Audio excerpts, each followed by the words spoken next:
What is going on today, guys? I want to discuss something that I tried to do. I tried doing a quick little fix on the car here, I'd say a month ago or so, maybe a little bit less. And it's something that pretty much every single P71 or P7B Crown Vic is going to have. If you don't know what that is, that's a police interceptor.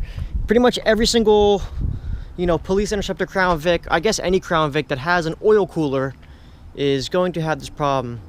Especially if you live in the salt belt like I live, anywhere, somewhere on the east, northeast, somewhere around there. You're going to encounter your oil cooler lines leaking. I'll pop the hood and I will show you. If you guys don't know, these cars have oil coolers, which is definitely a good thing to have. It's not certainly not bad, but when you have, the more you have on a car, the more problems you can expect to have.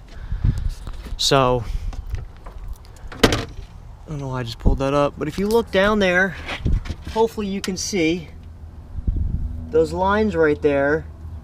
Those are the oil cooler lines, okay?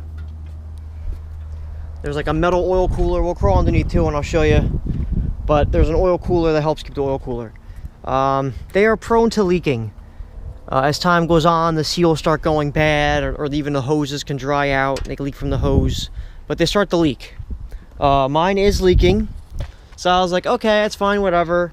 I'll just see if I can, reseal them. It's not too difficult to take the lines out. If you go underneath, you're probably not gonna be able to see it. I tried to clean it up as best I could, but there's like a nut right in there. It's like a nut here. There's like one bolt that holds it on each side. One over here, and then the one where it connects to the actual oil cooler. There's just a a nut. So it's not too difficult to change it out. So I was like, okay, it's fine. I'll change it out. Now if you are going to do this job, I would recommend doing it while you're changing the oil. I lost just about a quart of oil doing it. I had to go to the parts store real quick. I had to take my truck, go to the parts store, and I had to buy about a quart. I actually wasn't really expecting to lose as much oil as I did, but there's quite a bit of oil that comes out the line, that comes out of that system. So if you are going to do it, I would bring, just have an extra quart of oil with you to top it off, or do it when you're doing an oil change. Either one would be fine. But I changed out the O-rings. I took the old ones off, which it's these right here. This is the size that I used, 11/16 by 9/16 by 1/16. I'll be honest, I don't know if those are all different measurements. I don't know, to be honest with you, but those are the size O-rings that I used. These are all the old ones. So I replaced all the old rings like this. I just took an old one, brought it to the parts store, or actually I went to Ace Hardware, and I just matched it up.